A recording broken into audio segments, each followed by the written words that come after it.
That's all trip இது ஒரு auto மற்றும் கேப் புக்கிங் ஆப். சின்ன டவுன்களுக்கு விசேஷம், கோயில், குளம்னு டூர் போறவங்க ஆட்டோ கேப் கிடைக்காம ரொம்ப கஷ்டப்படுவாங்க. அவங்களுக்கு இந்த ஆப் ரொம்ப பிரயோஜனமா இருக்கும். கீழே டிஸ்கிரிப்ஷன்ல இருக்க லிங்கை கிளிக் பண்ணி தட்ஸ் ஆல் ட்ரிப்பை டவுன்லோட் பண்ணிக்கோங்க. பெருமாள் சார், நிகழ்ச்சி நான் உங்கள்கிட்டருந்தே தொடங்குறேன். இன்றைக்கு அதிமுக தலைமையிலான இந்த என்டிஏ கூட்டணியினுடைய தொகுதி பங்கீடு சுமூகமாக முடிஞ்சிருக்குது. ரொம்ப செட்டில்ட் ஆகிட்டாங்களா? ஏன்னா இந்த பக்கம் திமுக கூட்டணி இன்னமும் இழுபறியிலே நீடிச்சிட்டு இருக்குது. எப்படி புரிஞ்சிக்க வேண்டியிருக்குது இந்த நிகழ்வை?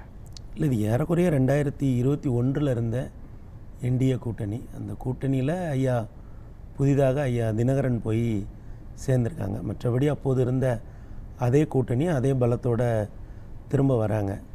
நான் பலமுறை திரும்ப சொல்லியிருக்கிறேன், எடப்பாடி அவர்கள் அமித்ஷா அவர்களோடு ஏதோ ஒரு வகையில் மிகவும் இணக்கமான ஒரு உரையாடலை தொடர்ந்து கொண்டிருக்கிறார்.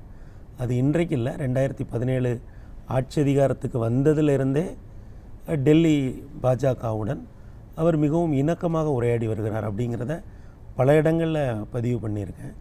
ஆனால் அது ஒரு தமிழ் சமூகத்தினுடைய ஒரு நரேட்டிவில் அவர் ஏதோ அவர்களுக்கு நிறைய விட்டு கொடுப்பது போலவும் அல்லது அவர்களுடைய டெல்லியினுடைய வல்லாதிக்கத்துக்கு இவர் உடன்படுவது போதிரியான விஷயங்கள் ஒவ்வொரு சம்பவங்களை வைத்து, ஏதாவது ஒரு டெல்லியில் போய் பார்த்தாலோ இல்லை ஏதாவது ஒரு சம்பவம் நடந்தாலோ அந்த சம்பவங்களை மையமாக வச்சு அப்படி எதிர்க்கட்சிகள் விமர்சனம் பண்ணி இருக்கின்றன. அப்படியாப்பட்ட வாத பிரதிவாதங்கள் தமிழ் சூழலில் நடந்து கொண்டு இருக்கிறது. ஆனால் இந்த வாத பிரதிவாதங்களை எல்லாம் கடந்து எடப்பாடியார் அவர்கள் டெல்லியில் இருக்கிற மோடி, அமித்ஷா அவர்களோடு அவர்கள் வலிமையாக இந்தியாவினுடைய மிக வலிமையான தலைவர்களாக இருந்த காலகட்டத்திலேயே மிகவும் நேர்த்தியான ஒரு உறவை அவர் கை கொண்டு வந்திருக்கிறார். ஏறக்குறைய இந்த காலகட்டம் என்பது, இந்த 2026 தேர்தல் என்பது ஏறக்குறைய 7 ஆண்டு காலமாக அனைத்து இந்திய அண்ணா திராவிட முன்னேற்றக் கழகத்துக்குள்ள பல்வேறு குழப்பங்கள், குளறுபடிகள் எல்லாமே நடந்து கொண்டிருந்த ஒரு காலகட்டத்திலே கூட அவர் டெல்லியோடு ஒரு இணக்கமான ஒரு தரமான உரையாடலை மேற்கொண்டிருக்கிறார். அப்படிங்கிறது இன்னைக்கு இந்த 40 தொகுதிகள் கேட்பாங்க, 60 தொகுதிகள் கேட்பாங்க அப்படின்லாம் சொல்லப்பட்டிருந்தது இல்லையா? இப்போ வெறும் 27 அப்படின்றது எந்த இடத்துல இதை பணிய வைத்தார் அப்படின்னு எடுத்துக்க முடியுமா? அல்லது நிறைய முறை 4 முறை டெல்லிக்கு போயிட்டு வந்தார். அப்போ டெல்லியிலிருந்து தான் இயக்கப்படுறாங்களா அப்படின்ற விமர்சனத்தை முதலமைச்சர் ஸ்டாலின்லாம் முன்வைத்தார் இல்லையா? அவர் தொடர்ந்து டெல்லியோடு உரையாடுகிறார், தேவைப்படுகிற நேரத்தில் டெல்லிக்கு போகிறார், அதெல்லாம் வேறு. ஆனால் ஒவ்வொரு தேர்தலையுமே அவர் எவ்வளவு இடங்களை கொடுத்திருக்கிறார் அப்படிங்கிறத நம்ம பார்த்தோம்னா 2021 அவர்களுக்கு 20 இடங்களை தான் கொடுத்தார். அப்போது அமமுகவை கூட்டணியில் சேர்க்க வேண்டும் என்று மத்திய பாஜக விரும்பியது. ஆனால் இவர் அதில் அந்த கூட்டணியோடு இணைப்பதுங்கிறது சரியாக வராது அப்படிங்கிற தன்னோட நிலைப்பாட்டில் மிகவும் உறுதியாக இருந்தார். இந்த முறை அமமுகவை இணைத்திருக்கிறார். அப்போது அவர்களுக்கு ஒரு 25 தொகுதிகள் வரைக்கும் கொடுத்தால் போதும் என்பதாக ஒரு பேச்சு இருந்தது. ஆனால் இப்போது அது அமமுக 11 தொகுதிகளை வாங்கியிருக்கிறார்கள். இப்போது இது தனி நபர்களை கடந்து அஇஅதிமுக என்பது ஒரு பேரியக்கம்.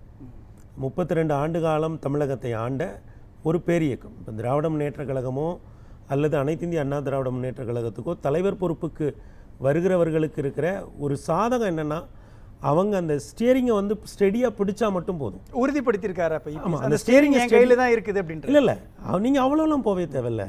அந்த ஸ்டியரிங்கை ஸ்டெடியாக பிடிச்சா போதும். ஏன்னா அந்த வண்டி வெல் ஆயில்டு என்ஜின், கீழே வரைக்கும் அது அமைப்பு ரீதியாக கட்டமைப்பு ரீதியாக ரொம்ப ரொம்ப அழகான ஒரு என்ஜின்.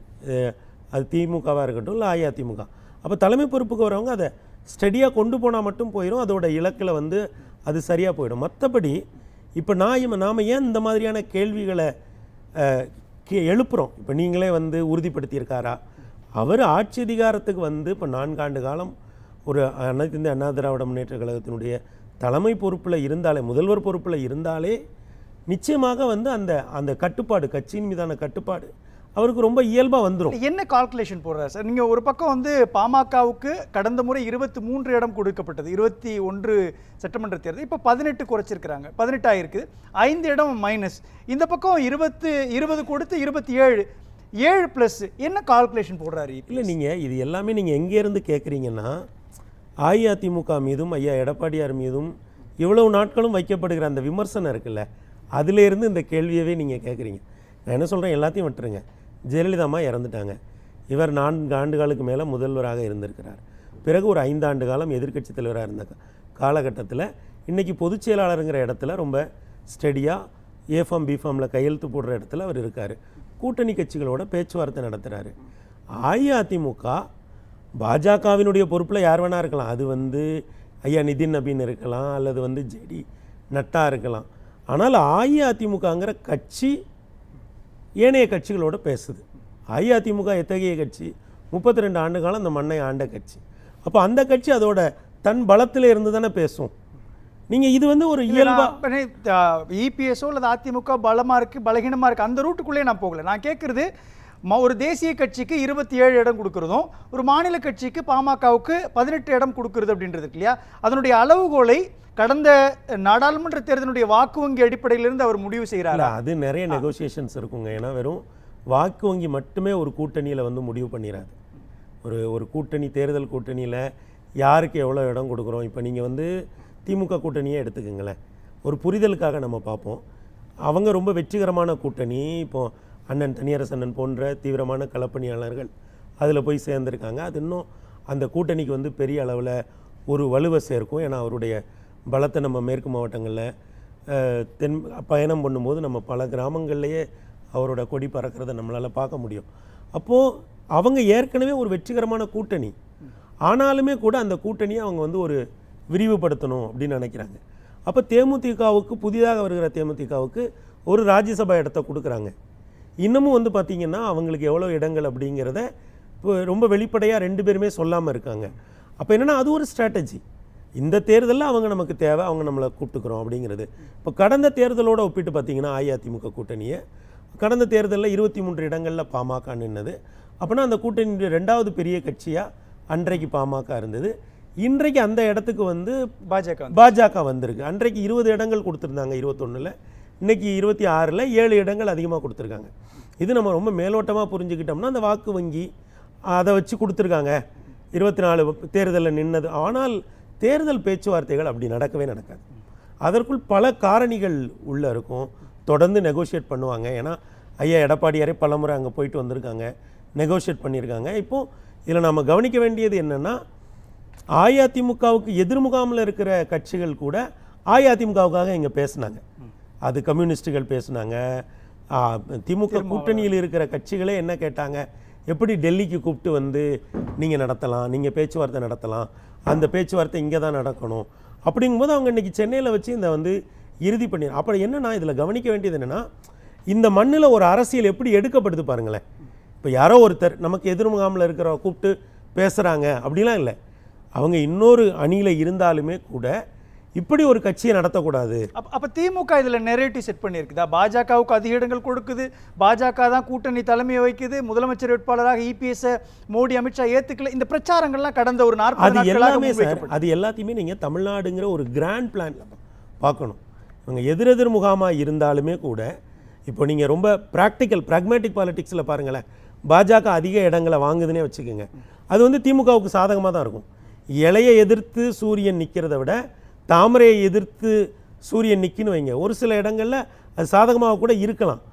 ஆனால் இங்கே என்ன ஒரு அரசியல் பேசப்படுதுன்னு பாருங்கள். அதுதான் நம்ம ரொம்ப நுட்பமாக. இதில் இன்னொரு விஷயம் இருக்கு இல்லையா சார், பாஜகவுக்கு 27 பாமகவுக்கு 18 அப்படின்னும் பொழுது ப்ளஸ் ஒரு அமமுகவுக்கு 11, ஏறக்குறைய 56 இடங்கள் இந்த என்டிஏ கூட்டணியினுடைய பிரதானமான இந்த கட்சிகளுக்கு ஒதுக்கப்படுது. அப்படின்றப்போ இந்த 56 இடங்கள் அப்படின்றது திமுகவுக்கு ப்ளஸ்ஸா மைனஸா? இல்லை சார், அதெல்லாம் தேர்தல் நமக்கு மே 4 தான் சார் தெரியும். ஆனால் நான் சொல்ல வர்றது என்னென்னா அஇஅதிமுக கூட்டணி பற்றி பேசுகிற பொழுது திமுக கூட்டணியில் இருக்கிறவங்க அதிமுகவை எப்படி பிளேஸ் பண்ணுறாங்கன்னு பாருங்கள். அது ஒரு வலிமையான கட்சிங்க. அதோட தலைவர் என்ன நீங்கள் நினச்ச நேரம்லாம் டெல்லிக்கு கூப்பிட்டு பேசுகிறீங்க, அப்படிலாம் பேசக்கூடாதுங்க அப்படிங்கிற குரல் எங்கேருந்து வருது பாருங்கள். அந்த கூட்டணிக்குள்ளேருந்து வரல, அந்த கட்சியிலேருந்து வரல, எதிர்முகாமிலேருந்து வருது. அப்போ இதை நீங்கள் எப்படி புரிஞ்சுக்கணுன்னா டெல்லி அரசியலுக்கு எதிரான ஒரு குரல். இப்போ இதே போல் திமுக காங்கிரஸ் பேச்சுவார்த்தை நடந்த பொழுதும் அஇஅதிமுக கூட்டணியில் இருக்கவங்க சொன்னாங்க, ஏன் இப்படி கெஞ்சிட்டு இருக்கீங்க காங்கிரஸோட அப்படின்னு திமுகவை பார்த்து அவங்க கேட்டாங்க, ஏன் அந்த பேச்சுவார்த்தை இவ்வளவு நாள் நீடிக்குது, அப்படி என்ன பேசுகிறீங்கன்னாங்க.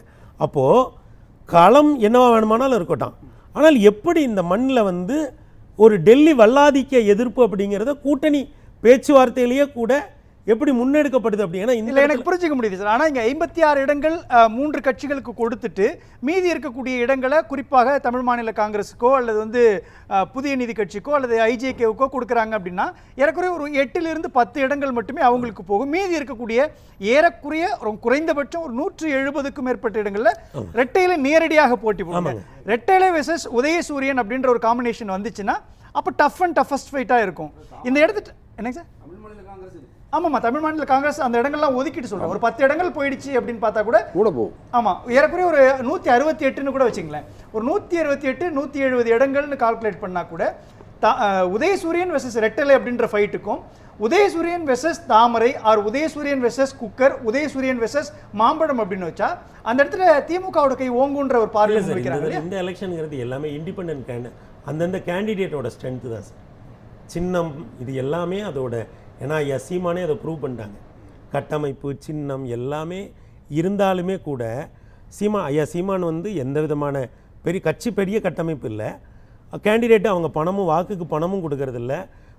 முழுக்க ஐயாவோட பிரச்சாரத்தில் தான், சீமானனோட பிரச்சாரத்தில் தான் அந்த கட்சி நிற்கிது. பிரதமர் வேட்பாளரே இல்லாமல் அவங்க பாராளுமன்ற தேர்தலையே வந்து 9% வந்துட்டாங்க. ஏற்கனவே வந்து இப்போது இதில் என்னன்னு பார்த்தீங்கன்னா, அப்போ இந்த சட்டமன்ற தேர்தலை பொறுத்தளவில் ஐயா சீமான் ஒரு முக்கியமான ரோல் ப்ளே பண்ணுவார். தாவேக்கா ரொம்ப முக்கியமான ஒரு ரோல் வந்து நிச்சயமாக அவங்க வந்து ப்ளே பண்ணுவாங்க. அப்போ இந்த தேர்தலே என்னென்னா, இன்னொரு விஷயத்தை மட்டும் நான் சொல்லியிருக்கேன். நம்ம இந்த சின்னம் கட்டமைப்பு இதெல்லாம் கள அரசியலோட கொஞ்சம் பொருத்தி பார்த்தோன்னு வைங்களேன். நீங்கள் இன்றைக்கி தமிழ்நாட்டில் மந்திரிகளாக எம்எல்ஏக்களாக இருக்கவங்க அல்லது முன்னாடி மந்திரிகளாக இருந்தவங்க எம்எல்ஏக்களாக இருந்தவங்க இவங்களெல்லாம் சில பேர் 5 முறை இருந்திருப்பாங்க எம்எல்ஏவா, 6 முறை 10 முறை 8 முறை இப்படிலாம் பலரும் இருக்காங்க. இன்றைக்கி அவங்கக்கிட்ட நான் சொல்கிறது எல்லா பெரிய கட்சியிலையும் இருக்காங்க. அவங்கக்கிட்ட போய் நீங்கள் உங்கள் தொகுதி மாறி நில்லுங்கன்னு மட்டும் சொல்லி பாருங்களேன். உங்களுக்கு கட்டமைப்பு இருக்குது, சின்னம் இருக்குது, எல்லாமே இருக்குல்ல, எல்லா பலமும் உங்களுக்கு இருக்குல்ல. ஏன் நீங்கள் உங்கள் மாவட்டத்திலே உங்கள் தொகுதிக்கு பக்கத்து தொகுதியிலே நில்லுங்கன்னு கூட கேளுங்களேன். இல்லைங்க சார், நான் கேட்குறேன். இது ஏன் முக்கியம் நான் சொல்கிறேன்னா, நம்ம சொல்லுவது போல் கட்டமைப்போ சின்னமோ எதுவுமே முக்கியம் இல்லை. அது 2 வேட்பாளர்களுக்கு இடையிலான ஒரு போட்டி. இல்லை, எனக்கு புரிஞ்சுக்க முடியுது. இல்லை, 2 வேட்பாளர்களுக்கு இடையிலான போட்டி அப்படின்னு பார்த்தால் கூட 27 இடங்கள், கடந்த முறை 20 இடங்கள் வந்து பாஜக கொடுக்கப்பட்டு 5 இடங்கள் மட்டுமே ஜெயிச்சாங்க. ஏறக்குறைய 15 இடம் லாஸ் தான். அப்போ 27 இடம் கூடுதலாக 7 இடம்ன்ற கால்குலேஷனுக்குள்ள அதிமுக வந்து நிற்கும் பொழுது அப்போ திமுகவுடைய வெற்றி எளிதாகிறதுன்ற கடந்த காலத்தினுடைய முடிவுகளோட இன்கம்பன்சி இருந்தது சார். 10 வருஷம் ஆட்சி, டபுள் ஆன்டி இன்கம்பன்சி சார். மத்தியில் பாஜக ஆளுங்கட்சி. பாஜக வந்து திமுக வந்து அஇஅதிமுகவுக்கு எதிராக மட்டுமே பிரச்சாரம் பண்ணாங்க. அவங்க மத்தியில் ஆளுகிற பாஜகவுக்கும் எதிராக தான் பிரச்சாரம் பண்ணாங்க. 10 வருஷம் ஆன்டி இன்கம்பன்சிக்கு அப்புறம் 20 இடங்களை வாங்கி அவங்க வந்து குறிப்பிடத்தக்க இடங்களை ஜெயிச்சிருக்காங்க.